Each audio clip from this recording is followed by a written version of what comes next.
Big Business Ideas. राह संघर्ष की जो चलता है वो ही संसार को बदलता है। जिसने जीती है रातों की जंग वही सूर्य बनकर निकलता है। और आपके बिजनेस को बिजनेस लॉज की रोशनी देने के लिए एक बार फिर से शिल्पा भावना आ गई है आपके टेलीविजन स्क्रीन पर लेकर आपका चहेता कार्यक्रम big business ideas powered by Tap Fox beyond socialising. किसी भी देश की अर्थव्यवस्था को सशक्त बनाने के लिए ये बेहद जरूरी है कि अधिकतर नागरिक देश की जीडीपी को बढ़ाने में योगदान दें और इसके लिए आवश्यक है कि देश में नए व्यवसायियों को पूरी तरह से प्रोत्साहित किया जाए। इसी के मद्देनजर भारत में लॉन्च किया गया है स्टार्टअप इंडिया। क्या है स्टार्टअप इंडिया, कैसे होते हैं इसके बेनिफिट्स और कैसे आप करवा सकते हैं इसमें रजिस्ट्रेशंस, इन सभी सवालों के समंदर से जवाब के मोती निकालने के लिए हमेशा की तरह हमारे स्टूडियो में आ रहे हैं the author of the business books, the philanthropist, the big business expert mister Sunil Kumar Gupta. नमस्कार सर, बहुत बहुत स्वागत है सर। धन्यवाद। Please have a seat. Sunil ji, हम लोग जब कोई व्यवसाय शुरू करते हैं तो उसी को कहा जाता है कि हमने एक स्टार्टअप किया है। लेकिन अगर हम भारत की बात करें तो सिर्फ आज नहीं बल्कि काफी सालों पहले से कभी ना कभी तो किसी ने अपना बिजनेस शुरू किया ही होगा, क्योंकि जिनके व्यवसाय आज एस्टैब्लिश हैं उसकी शुरुआत कभी तो हुई है। लेकिन अगर हम अब के समय की बात करें, हाल फिलहाल ये जो स्टार्टअप नाम का एक शब्द है जिसे कह सकते हैं कि एक नई मार्केटिंग मिल गई है, तो क्या ये कुछ अलग है या फिर हमेशा से जो चला आ रहा स्टार्टअप का एक कॉन्सेप्ट है वही है? नहीं, ये बहुत अलग है। पहले भी स्टार्टअप थे, पहले भी लोग अपने दम पे अपना एक आइडिया होता था, उनके पास कैपेबिलिटीज होती थी जी। और वो अपना उद्योग धंधा लगाते थे, अपना यूनिट लगाते थे, सर्विस सेक्टर लगाते थे, कोई नया प्रोसेस डेवलप करते थे, नई नई इनोवेशन करते थे। लेकिन उनको सब कुछ अपने आप करना पड़ता था। गवर्नमेंट की तरफ से कोई खास सुविधा उनको नहीं थी। पहले कभी किसी ने सोचा नहीं। ये माननीय प्रधानमंत्री जी मोदी जी का एक यूनिक आइडिया है। लेकिन जब हम कहते हैं कि व्यवसाय अपना शुरू करना है तो वो ऑटोमेटिकली स्टार्टअप हो जाता है। लेकिन अगर हम गवर्नमेंट की स्कीम की बात करें जो कि है स्टार्टअप इंडिया, इसमें स्टार्टअप को कैसे डिफाइन किया गया है? यदि कोई नया इनोवेशन आप कर रहे हैं जी और कोई नई प्रोडक्ट डेवलप कर रहे हैं, हाँ। तो उसको स्टार्टअप की कैटेगरी में डाल दिया। उसके लिए एक रजिस्ट्रेशन कर दिया, सिंगल विंडो कर दी। मतलब बहुत सारा जो सपोर्ट है वो सरकार की तरफ से इस काम के लिए मिल रहा है। बहुत सारे इंसेंटिव भी मिल रहे हैं आपको। बहुत सारे लॉ आपके लिए हटा दिए गए हैं। तो जिससे कि यदि आप कोई इनोवेशन कर रहे हैं तो क्योंकि आप टेक्नोक्रेट हैं जी, या आपके पास कोई आइडिया है जी। और आपके पास कैपेबिलिटीज भी है, या आपके पास सिर्फ आइडिया है, किसी और के पास कैपेबिलिटीज है, आप दोनों ने एक टीम बना ली जी। और कोई नई इनोवेशन, कोई नया क्रिएशन कर रहे हैं, तो सरकार अब कहना चाहती है कि अपना पूरा ध्यान, अपनी पूरी क्रिएटिविटी, सब कुछ अपने मैन्युफैक्चरिंग जो आप कर रहे हो या जो सर्विस दे रहे हो या जो प्रोसेस डेवलप कर रहे हो उसमें लगाओ। जो कानून है जो पहले आड़े आते थे, क्योंकि हमारे देश में कानून बहुत ज्यादा हैं, तो उनमें से बहुत सारे कानून से आपको एग्जेम्प्ट कर दिया गया। ओके। तो इसीलिए स्टार्टअप को एक कैटेगरी बना दी गई, उसमें कुछ एलिजिबिलिटी रख दी गई कि कौन लोग उसमें आएंगे। सरकार ने पहले मेक इन इंडिया चलाया, तो उससे मैन्युफैक्चरिंग सेक्टर में बहुत बड़ा बूस्ट मिला। आज हमारा मैन्युफैक्चरिंग सेक्टर अगर पिछले साल की बात करें तो 9.5 की दर से बढ़ रहा है। उससे पहले ये 5.5 था और उससे पहले और भी कम था। अब स्टार्टअप आया, स्टार्टअप आने से आप नए नए इनोवेशन होंगे। आप देखेंगे तो बड़े हॉस्पिटल विदेशों में डॉक्टर या जितने भी इनोवेशन चल रही हैं या जितनी भी नई डेवलपमेंट हो रही हैं, उन सब में Indian scientist, Indian doctor, Indian engineers ही। इंडियन ब्रेन वर्ल्ड वाइड है, हर जगह आपको इंडियन ब्रेन मिलेगा। तो वो ब्रेन वापस हिंदुस्तान में आए, हिंदुस्तान में ही काम करे और हिंदुस्तान के ही डेवलपमेंट में भागीदार बने और उसको वो सारी सुविधाएं जो उसको विदेश में मिलती हैं, बल्कि मैं कहूंगा उससे ज्यादा सुविधाएं यहाँ मिले।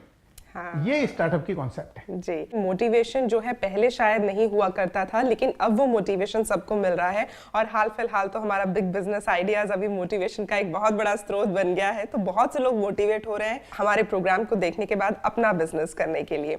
सरकार भी कह रही है कि स्टार्टअप इंडिया अपना खुद का व्यवसाय शुरू करें। और मुझे आपको ये बताते हुए बेहद खुशी है कि आज जो हमारे मेहमान आ रहे हैं वो भी इसी से वाबस्ता हैं। उन्हें बुला लिया जाए। जरूर। दर्शकों, आपको बता दें कि आज हमारे जो मेहमान हमारे साथ यहाँ स्टूडियो में आ रहे हैं, आप हमेशा से ही अपना खुद का व्यवसाय शुरू करना चाहते थे, लेकिन आज से कुछ सालों पहले उन्हें शायद भारत में वो अपॉर्चुनिटीज नहीं मिल पा रही थी, वो अवसर नहीं मिल पा रहे थे। तो आप अपनी ट्रेड को और बेहतरी से समझने के लिए विदेश गए और वहाँ पर अपनी पढ़ाई को पूरा किया। फिर जब आपने अपने बिजनेस सेटअप को शुरू करने का सोचा ही था तो भारत में आ गया startup India. So our guest is back from the abroad to his own country to start up his own business. Please welcome the professional brand manager Mr. Abhishek Verma. नमस्कार जी, बहुत बहुत स्वागत है आपका। धन्यवाद। प्लीज आइए। अभिषेक जी, आपका जो एक प्रोफाइल है प्रोफेशनल ब्रांड मैनेजर, ये जो टर्म है इसे आप कैसे डिफाइन करते हैं? ये जो वर्किंग क्राइटेरिया है एक प्रोफेशनल ब्रांड मैनेजर का, कैसे आप इसे डिफाइन करते हैं? बेसिकली ब्रांड मैनेजर का जो कॉन्सेप्ट होता है, इसके पीछे ये होता है कि आप किसी भी ब्रांड को अगर स्टार्ट करना चाहते हो किसी भी कंट्री में, तो उसके डिफरेंट पैरामीटर्स होते हैं। Okay. जैसे आपका डिज़ाइन डिपार्टमेंट हो गया, आपका प्रोसेस हो गया, आपका मैन्युफैक्चरिंग हो गया, आपका रिटेल हो गया और आपकी मार्केटिंग हो गई। जी। तो जो ब्रांड मैनेजर होता है उसका काम होता है इन सबको बेसिकली अलाइन करके किसी अपने नए ब्रांड को मार्केट में लॉन्च करना। ओके, आपने कब सोचा कि मुझे अब अपने देश वापस चलना है और अपने देश में ही अपना व्यवसाय शुरू करना है? बेसिकली मैंने अपना ग्रेजुएशन निफ्ट गांधीनगर से ख़त्म किया। Okay. उसके बाद मैंने 5 साल इंडिया के रेनाउड बाइंग एजेंसी में काम किया। जी। बट वहाँ पे काम करने के बाद मुझे ऐसा लगा कि मुझे अभी भी मेरा जो एजुकेशन है वो पूरा नहीं हुआ है। तो उसके बाद मैंने प्लान किया कि मैं मिलान गया, उसके बाद पढ़ाई करने अपनी, जहाँ पे जी। मैंने अपना मास्टर्स ख़त्म किया। जी। और वहाँ पे उस टाइम पे मैं यही मकसद से गया था कि मुझे अपना कुछ खुद का स्टार्ट करना है। बट वहाँ पहुँच के मेरे को फिर जो माननीय प्रधानमंत्री मोदी जी हैं, जी। उनकी जो स्कीम्स निकाली उन्होंने स्टार्टअप इंडिया को लेकर, जी। उसको देख के मुझे काफ़ी मोटिवेशन मिला और मुझे लगा कि क्यों मैं फिर किसी और कंट्री में कहीं और काम करूं। इससे बेटर ऑप्शन ये है कि मैं वापस हिंदुस्तान जाऊं और वहाँ पे अपना खुद का ब्रांड स्टार्ट करूं। जी, तो अब आप अपना ब्रांड शुरू करने वाले हैं यहाँ भारत में। So all the best for that. And sir, यहाँ पर जब हम लोग इस तरह से स्टार्टअप की बात कर रहे हैं, आपने स्टार्टअप किया है भारत में, अब अपना व्यवसाय शुरू करना चाह रहे हैं, गवर्नमेंट की तरफ से सपोर्ट मिलेगा, ये बात कही जा रही है, लेकिन क्यों ये सपोर्ट सिर्फ स्टार्टअप को ही मिलेगा? और भी तो लोग हैं जो व्यवसाय कर रहे हैं और जीडीपी में उनका भी कॉन्ट्रीब्यूशन है। बहुत ही अच्छा प्रश्न है आपका कि ये बड़ी महत्वपूर्ण बात है और सबके दिमाग में होगी कि क्यों हमें, क्यों नहीं। लेकिन जब भी आप व्यवसाय करते हैं तो ठीक है कि देश की मदद होती है, लेकिन वो व्यवसाय आप अपने लिए करते हैं। बेशक उससे आपका परिवार, समाज, देश सब आगे बढ़ते हैं जी। लेकिन सरकार ने सोचा है कि इनोवेशन जरूरी है। एक नॉर्मल व्यवसाय और एक इनोवेशन के साथ व्यवसाय, जी, कुछ नया होना चाहिए, कुछ नया, कुछ नई रिसर्च। सरकार की ये जो स्कीम है बेसिकली नई प्रोडक्ट सर्विस के लिए है। ओके। पुरानी भी है, लेकिन पुरानी के केस में उसमें मूलभूत परिवर्तन आना चाहिए। ये नहीं होना चाहिए कि एक प्रोडक्ट बनी हुई है, उसमें आपने एक और वैल्यू एडिशन किया तो एक नई प्रोडक्ट बन गई। वैल्यू एडिशन नहीं है, it has to be innovation. Innovation. उसमें एक और राइडर भी है कि आप 5 साल से पुराने नहीं होने चाहिए और आपकी टर्नओवर पिछले 5 साल में 25 करोड़ से ज्यादा नहीं होनी चाहिए। हम लोगों ने कुछ लोगों से बात भी की थी तो हमें कुछ और भी पता चला है, आपको दिखाना चाहेंगे।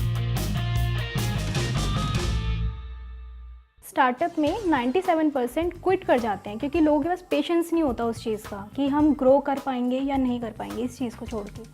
जो 3% बचते हैं लोग, खाली उन्हीं के अंडर वो लोग एम्प्लॉयड होते हैं आज। पिछले 2-3 सालों में बहुत सारी स्टार्टअप्स इमर्ज हो रही हैं डिफरेंट फील्ड्स में, और इस फाइनेंशियल ईयर से हमारी गवर्नमेंट ने भी स्टार्टअप्स के लिए बहुत अच्छे प्रोग्राम्स निकाले हैं, उनके लिए नई एग्जेम्पशन लिमिट्स निकाली हैं, उनके लिए बहुत सारे अलग बेनिफिट्स भी निकाले हैं।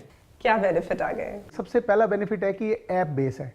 आपके मोबाइल फोन के ऊपर आप उस ऐप को डाउनलोड कर लोगे, उसी के थ्रू आप अप्लाई करेंगे, ऑनलाइन ही आपका रजिस्ट्रेशन होगा और आपकी जितने भी आपने जो भी कुछ आप करेंगे, जो भी आपको एग्जेम्पशंस मिलेंगी, जो भी आपके रजिस्ट्रेशन होंगे, वो सब आप उस ऐप के माध्यम से, उसमें सारे सीमलेस तरीके से सब सुविधाएं दी हुई हैं, आपके सारे रजिस्ट्रेशन उसके माध्यम से हो जाएंगे। दूसरा एक बहुत बड़ा बेनिफिट है कि सेल्फ सर्टिफिकेशन। सरकार यूथ को एक ऑटोनॉमी देना चाहती है उनके ऊपर एक विश्वास करना चाहती है कि जो आप सेल्फ सर्टिफाई कर देंगे हम उसे मानेंगे, बिल्कुल ठीक है। मतलब उनको बहुत सारे लेबर लॉ और बहुत सारे इन्वायरमेंटल लॉ, इन दोनों से एग्जेम्पशन रहेगी। उनके कंप्लाइंस करने के लिए उनको सेल्फ सर्टिफिकेशन देना पड़ेगा कि मैंने इन दोनों को कंप्लाई कर लिया। तीसरा बेनिफिट है कि यदि आप पेटेंट के रूप में अपना रजिस्टर कराते हैं अपने प्रोसेस को किसी, तो उसको कराने के लिए जो भी आपका खर्चा आता है सरकार उसमें 80% तक की रिबेट देती है। हाँ, तो ये तो बहुत बड़ा बेनिफिट है। बहुत बड़ा बेनिफिट है। यदि हम टैक्स के बेनिफिट देखें तो टैक्स के 3 तरह के बेनिफिट हैं। पहला बेनिफिट है कि यदि आपको कैपिटल गेन हुआ है और उस कैपिटल गेन को आप इन्वेस्ट करते हैं स्टार्टअप में, तो उस पर टैक्स नहीं लगेगा जी। दूसरी बात, यदि मान लीजिए आपका स्टार्टअप है तो आपका शेयर मान लीजिए 10 रुपए का शेयर है और कोई बाहर से उसमें इन्वेस्ट करता है और ज्यादा वैल्यू देता है आपके शेयर की, आपके आइडिया को देख के, तो आज के कानून के हिसाब से उस पर भी टैक्स लगता है। तो स्टार्टअप के केस में वो भी टैक्स नहीं लगेगा, वो भी एग्जेम्प्ट है। साथ ही उसकी जो इनकम होगी, जो भी उसको जो कमाएगा स्टार्टअप से अपनी एक्टिविटी से, वो भी 3 साल के लिए एग्जेम्प्ट है जी। इसके अलावा यदि हम देखें तो सरकार ने एक कॉर्पस बनाया है जो कि लगभग 10,000 करोड़ का है। इसी के साथ ही, क्योंकि ये देखिए जब कोई नया आइडिया होगा और वो इंप्लीमेंट करेगा तो उसमें रिस्क बहुत ज्यादा है जी। तो उसके लिए सरकार ने क्रेडिट गारंटी फंड भी बनाया है बैंक और इंस्टीट्यूशंस के लिए कि आप स्टार्टअप को लोन दें और घबराएं मत, क्योंकि उसकी गारंटी सरकार की रहेगी जी। एक और होता था हमारे देश में, कोई व्यवसाय शुरू करना आसान है, उसे खत्म करना या उसमें से एग्जिट करना लगभग असंभव है। आप बाहर से आए अभिषेक जी और एक बिजनेस आइडिया लेके काम करते हैं, इनका जरूर सफल होगा, आगे चलेंगे, लेकिन इनके पास ये भी है कि यदि किसी वजह से कोई दिक्कत होती है तो मेरे पास एक और कानून है जिससे कि मैं उससे एग्जिट कर सकता हूं। और वैसे भी हमें इस बात को समझना बहुत जरूरी है कि अपने गोल तक पहुंचने के लिए अगर कभी प्लान ए वर्क ना करे तो हमें अपना प्लान बदलना चाहिए, अपना गोल नहीं, क्योंकि अगर प्लान ए वर्क नहीं करता तो प्लान बी तो जरूर वर्क करेगा। और इसके लिए अब तो सरकार का भी पूरा सपोर्ट है, तो हमें उस सपोर्ट का, उस सहायता का पूरी तरह से लाभ उठाना चाहिए। स्टार्टअप में एक और इंपॉर्टेंट बात मैं बताना चाहूंगा कि स्टार्टअप का दर्जा प्रोप्राइटरशिप को नहीं मिलता और लिमिटेड कंपनी को भी नहीं मिलता। इसके लिए या तो आपकी पार्टनरशिप फॉर्म होनी चाहिए या प्राइवेट लिमिटेड कंपनी होनी चाहिए। अदरवाइज स्टार्टअप का बेनिफिट नहीं मिलेगा। लेकिन यदि कोई व्यक्ति ऐसा है जिसके अंदर बहुत अच्छा आइडिया है, बहुत अच्छी इनोवेशन करने की कैपेबिलिटीज हैं और वो अपने आइडिया को किसी के साथ शेयर नहीं करना चाहता, उसके लिए भी जब नया कानून बनाया कंपनी एक्ट 2013, उसके अंदर प्रावधान है कि सिंगल मैन, एक आदमी की कंपनी बन सकती है, 1% कंपनी। तो आप 1% कंपनी बना सकते हैं।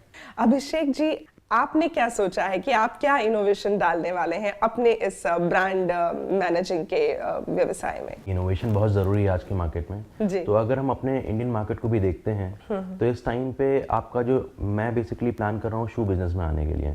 तो शू बिजनेस जो होता है, इसमें शूज़ बहुत इंपॉर्टेंट होते हैं किसी भी बंदे के लिए। अब अगर कस्टमर्स पहनते हैं जूते और उसमें अगर उनकी फिटिंग प्रॉपरली नहीं होती है तो वो हेल्थ हजार्ड्स क्रिएट कर सकता है। बिल्कुल। तो उसमें हम लोग बेसिकली काफ़ी ज़्यादा टेक्नोलॉजी का प्रयोग करके ये चेक कर रहे हैं किस तरह से हम लोग ऐसे सोल यूज़ करें, ऐसा कुशनिंग दे नीचे, ताकि यहाँ पे इंडिया में कोई भी कस्टमर्स को पहने तो उसको प्रॉब्लम क्रिएट ना हो। और ये इनोवेशन में गिना जाएगा, ये वैल्यू एडिशन नहीं होगी? देखिए, इनोवेशन में गिना जाएगा कि नहीं, इसके लिए इनक्यूबेटर्स हैं। हाँ, ये बहुत ही वजनी शब्द है और इस शब्द का हम लोग जरूर जवाब जानेंगे, लेकिन उससे पहले ले रहे हैं हम एक छोटा सा ब्रेक और ब्रेक के बाद आपको ये भी बताएंगे कि अगर आप स्टार्टअप इंडिया की इस गवर्नमेंट की स्कीम का लाभ उठाना चाहते हैं तो कैसे करा सकते हैं रजिस्ट्रेशन, कहाँ करा सकते हैं रजिस्ट्रेशन। Stay tuned.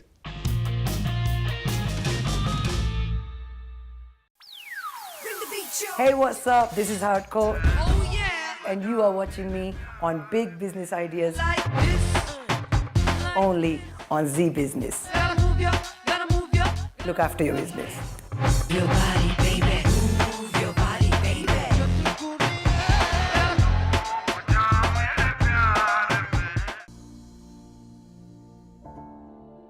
रेखा, कहाँ हो? चलिए भैया। पीयू कहाँ है? पड़ोस वाले भाई साहब के यहाँ छोड़ आई हूँ। जिस लॉकर में कैश और गहने हैं उसकी चाबी भी पड़ोसी को दे दी ना। भला मैं अपना कीमती सामान पड़ोसी के यहाँ कैसे छोड़ सकती हूँ? जब आप अपना कीमती सामान पड़ोसी के यहाँ नहीं छोड़ सकते तो बिटिया को पड़ोसी के पास कैसे छोड़ दिया? आपकी सतर्कता बेटी के जीवन का वरदान है। खुद संभलें और अपनों को संभालें।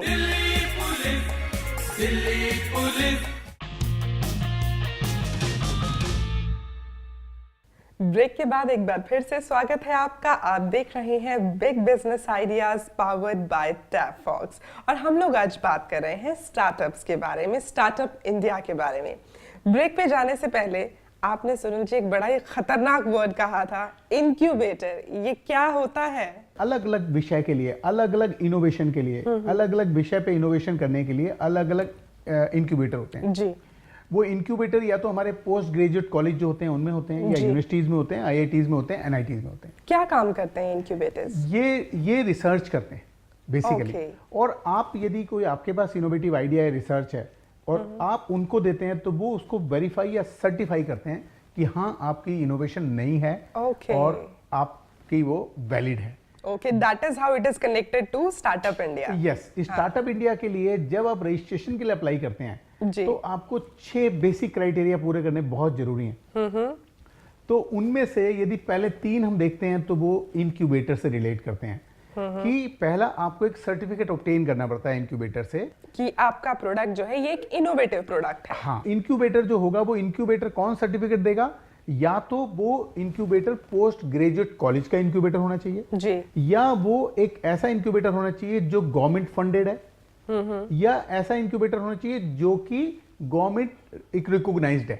तो 3 तरह के इंक्यूबेटर्स हो गए, उनकी पूरी लिस्ट भी वेबसाइट पे दी हुई है।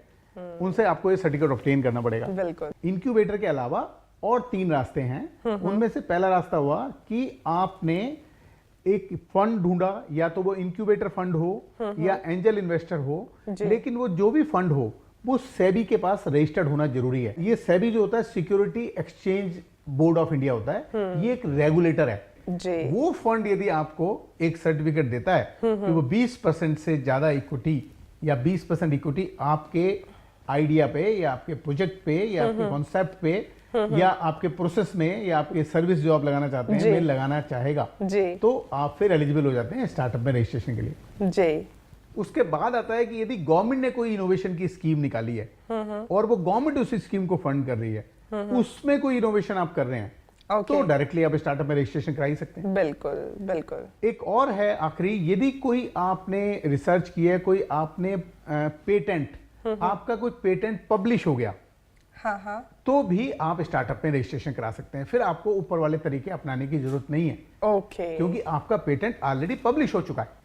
अभिषेक जी, आपने किस तरह से अपना एक बिजनेस प्लान बनाया है या क्या आपने स्ट्रैटेजी अपनाई है to promote your kind of business, क्योंकि ये एक यूनिक तरीके का बिजनेस है जो हमें सुनकर लगता है। हाँ, बेसिकली मेरे बिजनेस में जैसे आपने बोला, किसी भी बिजनेस को गवर्न करने के लिए जो कंप्लीट कंपनी का बिजनेस मॉडल होता है वो इम्पोर्टेंट होता है। बिल्कुल। उसमें आपको मार्केट में एक वैल्यू प्रपोजिशन ऑफर करनी पड़ती है जो पहले एग्जिस्ट ना करती हो या बहुत ही इम्प्रूव तरीके से मार्केट में प्रेजेंट कुछ अलग हो उसके अंदर। हाँ जी।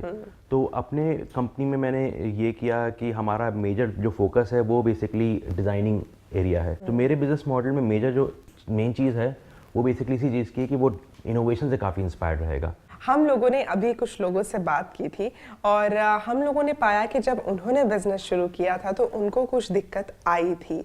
वो दिक्कत आगे ना आए उसके लिए हमें उसे यहाँ डिस्कस करना ज़रूरी है।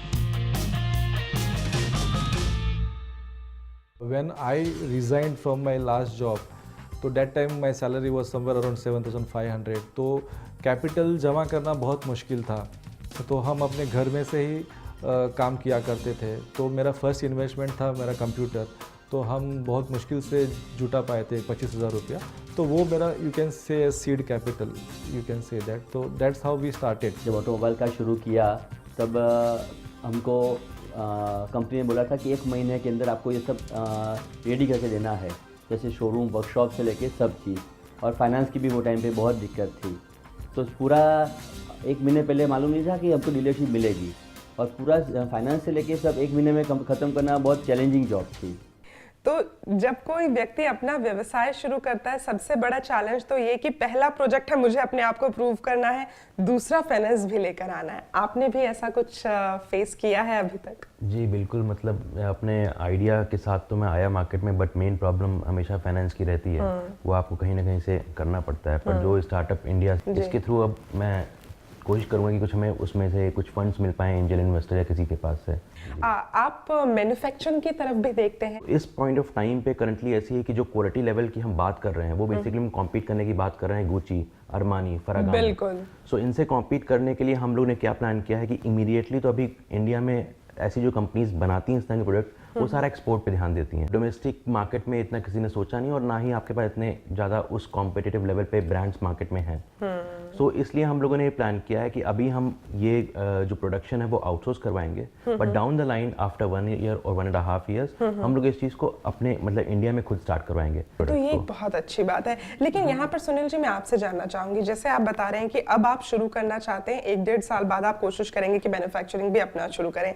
स्टार्टअप आपने बताया कि 5 साल के बाद आप स्टार्टअप की कैटेगरी से बाहर हो जाते हो, लेकिन अगर आप इस 1-1.5 साल में ही अपना मैन्युफैक्चरिंग शुरू करते हैं तो भी क्या स्टार्टअप के लिए कुछ बेनिफिट है? क्योंकि स्टार्टअप है, स्टार्टअप के सारे बेनिफिट मिलेंगे, सिवाय एक बेनिफिट के, जो टैक्स बेनिफिट है, जो आपकी इनकम के ऊपर टैक्स लगता है, उसके लिए एक इंटर मिनिस्ट्रियल ग्रुप बनाया हुआ है, जिसमें कि DIPP, department of industrial policy and promotion जी, और 2 और department of science and technology और डिपार्टमेंट ऑफ बायोटेक्नोलॉजी। ये 3 डिपार्टमेंट मिलके डिसाइड करते हैं, उसमें ये 15-20 से महीना भर लेते हैं कि आपको टैक्स एग्जेम्पशन मिलेगी कि नहीं मिलेगी। बाकी सारे बेनिफिट मिलेंगे, जो टैक्स एग्जेम्पशन वो लोग डिसाइड करेंगे। हाँ, दूसरी टैक्स एग्जेम्पशन है कि आपके ऊपर टैक्स नहीं लगेगा, जो आपके में इन्वेस्ट करेगा, चाहे आपकी फेयर मार्केट वैल्यू से ज्यादा पे करे, वो सब मिलेंगे। लेकिन जो टैक्स का इंसेंटिव है, इनकम के ऊपर जो टैक्स है, उसके डिसाइड करने के लिए एक और ग्रुप है। आप जब स्टार्टअप के लिए अप्लाई करते हैं तब आपसे ऑप्शन भी पूछी जाती है कि आप टैक्स बेनिफिट लेना चाहते हैं कि नहीं। उस समय आप नहीं भी बोल के बाद में भी ले सकते हैं उसे, और उस समय भी अप्लाई कर सकते हैं। बाकी सारे बेनिफिट स्टार्टअप के मिलेंगे आपको एक बार रजिस्ट्रेशन होने के बाद। आज की डेट में अगर हम स्टार्टअप में देखें तो 2015 के आंकड़े में हम तीसरे नंबर पे थे। पहले यूएस थे, फिर यूके और फिर इंडिया। तो लेकिन अब हम दूसरे नंबर पे, अब जो आंकड़ा आएगा उसमें शायद हम दूसरे नंबर पे होंगे, क्योंकि तेलंगाना गवर्नमेंट ने एक नई स्कीम चालू की है 2000 करोड़ के बजट से, जो संसार का सबसे बड़ा इंक्यूबेटर बना रहे हैं, जिसमें लगभग 5000 स्टार्टअप को वो अगले 5 साल में डेवलप करेंगे। My God. उसके बाद हम दूसरे नंबर पे आ जाएंगे, हम वर्ल्ड में, संसार में दूसरे नंबर पे होंगे स्टार्टअप्स में। So on that note, we are going to take a break. Break के बाद जवाब देंगे उन सवालों के जो आपने हम तक पहुंचाए हैं। Stay tuned.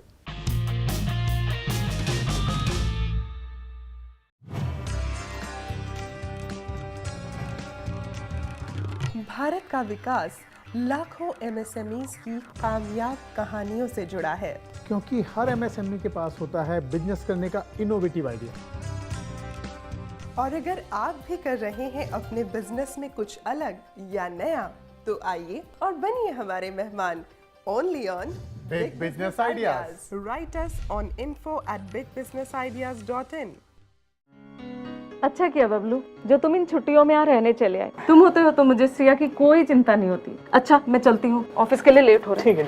मम्मा मुझे अकेले छोड़ के मत जाओ। अकेले कहाँ बेटा, बबलू भैया है ना। हाँ। मुझे नहीं रहना भैया के साथ, भैया गंदे हैं। बेटी की सुरक्षा के लिए परिचितों या रिश्तेदारों पर भी सोच समझकर भरोसा करें। दिल्ली पुलिस।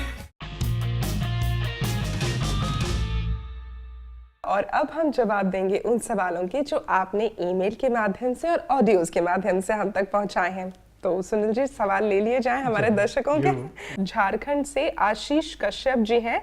आप जानना चाहते हैं कि आपकी जो रॉयल्टी अगर इन्हें किसी चीज़ की मिलती है, क्या ये वो रॉयल्टी किसी और के नाम कर सकते हैं, या फिर अगर कोई इनसे ये कहता है कि आपने ये काम हमारे लिए बना दिया है, अब आपका इसके ऊपर कोई राइट नहीं है, क्या ये सही है? ऐसा हो सकता है? नहीं हो सकता ऐसा, क्योंकि जो कॉपीराइट एक्ट है हमारा, वो कहता है कि आपके जो ये रॉयल्टी का राइट है, इसे आप असाइन नहीं कर सकते, ना वेव ऑफ कर सकते।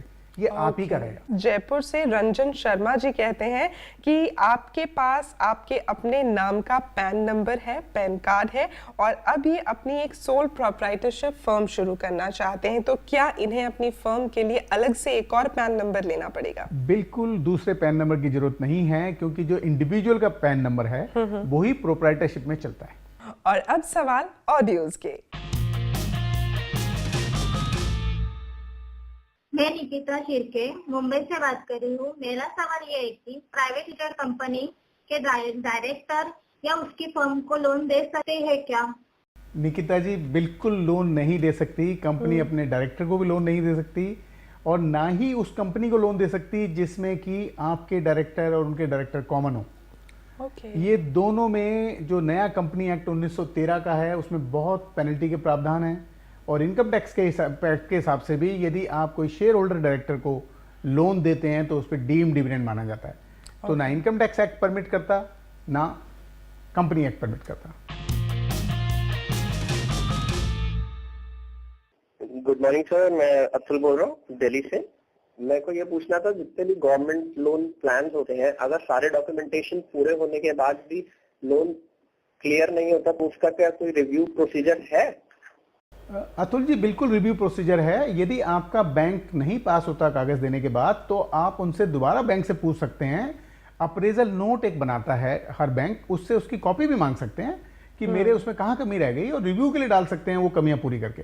बिल्कुल रिव्यू का प्रोविजन है। सर, अब हम लोग इससे पहले कि अपने रैपिड फायर राउंड की तरफ बढ़ें, उससे पहले हम चाहेंगे कि हमारे सभी उद्यमियों को आपका आज का बिजनेस मंत्र जरूर मिले।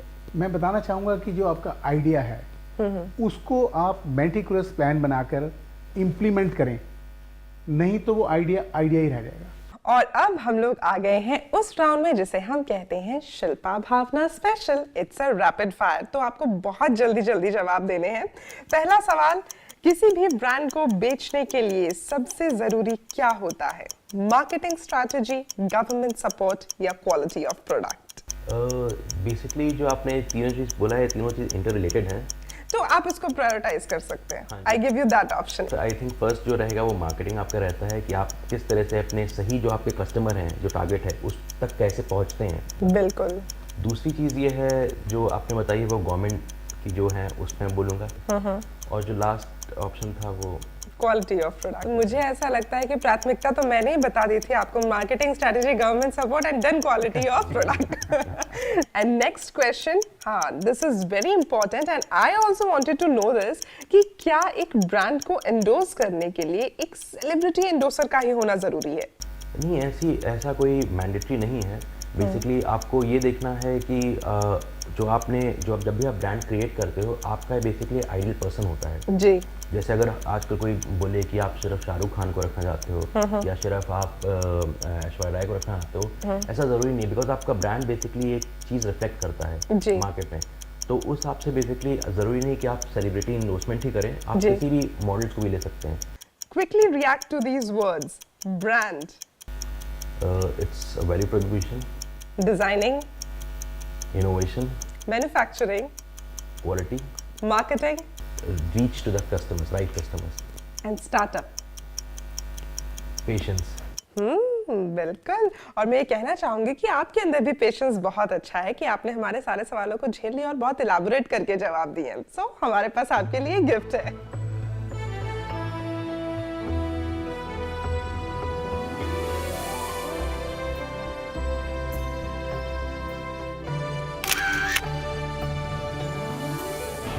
और दोस्तों, जाने से पहले आपसे ज़रूर कहना चाहूँगी कि अगर ज़िंदगी में कुछ अलग करना है तो भीड़ से हटकर चलिए, क्योंकि भीड़ साहस तो देती है लेकिन पहचान छीन लेती है। इसीलिए हमेशा अपनी पहचान को बनाइए और अपने व्यवसाय को आगे बढ़ाइए। अगली बार होगी आपसे मुलाकात। शिल्पा भावना को आज के लिए दीजिए इजाज़त। तब तक के लिए कीप योर बिजनेस प्रॉफिटेबल। अपना और अपनों का ख्याल रखिए। Thank you so much. जय हिंद। Big business ideas.